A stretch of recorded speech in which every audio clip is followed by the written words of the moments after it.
Somehow, Tiny Tina's passed those rocks off as fancy. The critter is all taken care of, I said, leaning in close to her ear when I noticed she wasn't wearing her hearing aids. Where are your hearing aids? My ears? She jerked around and took a few shaky steps into the small living area where she had a matching taupe love seat and couch. The room opened up into a small kitchenette with a round table that had two chairs across from each other. The table was set as though she were about to have company, but that was what most of the tables in Cottonwood looked like. It was the proper thing to do in the South. Of course, my table wasn't.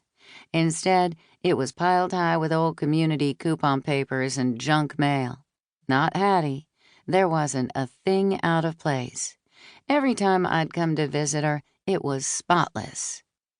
Slowly, Hattie's head turned toward me. Her eyes squinted in a furtive manner. I bet that critter took them. I'll be sure to let Darby know, I said to ease her mind. Darby Gray owns the inn and has always been the one I knew of that took good care of Hattie. I glanced back at Finn, who was still sitting on Hattie's bed, as if he were trying to process what he'd just witnessed. No doubt his mind was running around itself, wondering what on earth he'd gotten himself into, probably having second thoughts about recently taking the deputy sheriff's position. Did you get a look at that thing? Hattie let go of her cane and lifted her hands in the air, forming them into claws. Big claw hands and big teeth. She jumped her teeth together. Did it hiss at you? I don't know, I said, turning back to Finn. I smiled. Officer Vincent was the one who caught it and threw it out the window. Did it hiss? I teased Finn. Like a snake, he said, playing along as he walked over to us. That was one thing that I liked about getting to know Finn, not only through our job, but also on a personal level. He could go with the flow, and he was quick and witty, all qualities that made him so appealing. I'm glad you got you a new sidekick, Hattie said, pointing her bony finger at Finn. You take over Lonnie's job? I was a little surprised Hattie remembered that Lonnie Lamar had retired as my sheriff's deputy. Yes, ma'am. Finn nodded and rocked back and forth on his heels. I'm happy to be here in Cottonwood. Who's your kin? She blinked owlishly. My who? Finn asked. Your kinfolk, I said, finding it a little disturbing how cute he was when he was confused. Hattie, you'll have to excuse Finn.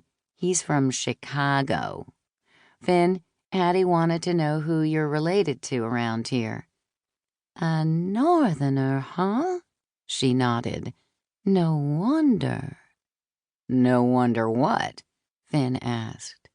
No wonder you're the talk of the town. Hattie's eyes fluttered. You're a handsome thing. Hattie Hankel might be hard of hearing, but her eyesight was just fine. As Finn's face reddened, he shifted and dropped his head. That's nice of you to say. Thank you. Aw, Hattie, I teased.